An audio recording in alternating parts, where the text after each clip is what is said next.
Alessandra Sublet, au théâtre avec tous les risques n'auront pas la saveur du succès, se confie sur les échecs de ses 2 mariages et les conséquences qui ont suivi. Alessandra Sublet ne fait aucun mystère. Celle que les téléspectateurs ont eu plaisir à retrouver dans diverses émissions tant sur le service public que sur M6 et TF1, au cours des 20 dernières années, a choisi de renoncer à l'animation pour se consacrer à la comédie.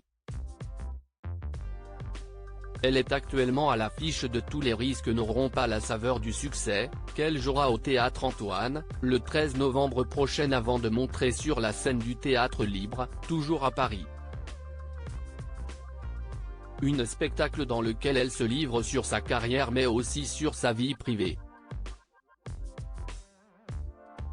Alessandra Sublet évoque sans tabou les échecs de ses mariages. Interrogée dans les colonnes du magazine Elle, cette semaine, Alessandra Sublet évoque librement les erreurs de parcours qu'elle a pu commettre à la télévision, mais aussi en amour. Mes 2 divorces ont été des échecs, même si la société a tendance à les banaliser. Si est un petit traumatisme, surtout quand il y a des enfants, avoue la femme de 47 ans, qui a été mariée à Thomas Volpi durant 1 an, puis au producteur de cinéma Clément Miseré entre 2012 et 2018. Une relation durant laquelle elle a donné naissance à sa petite Charlie suivie de son garçon prénommé Alphonse.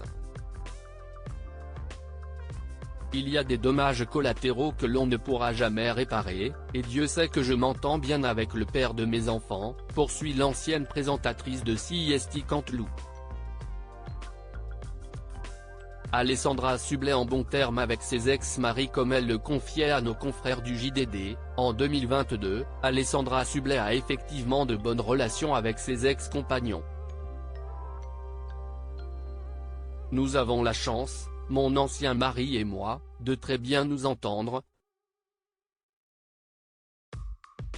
Nous sommes une famille séparée mais sûrement plus saine que beaucoup d'autres qui restent ensemble, se réjouissait la présentatrice. Pas question, en revanche, de partager à nouveau son quotidien avec un homme, ça fait 1 an que je suis célibataire. J'ai eu une première vie très jolie à 2, seulement, j'ai eu ma dose. Si est déjà difficile de se supporter soi-même. Alors peut-être que je me remarierai, mais je ne vivrai plus sous le même toit que quelqu'un d'autre, expliquait-elle dans Paris Match.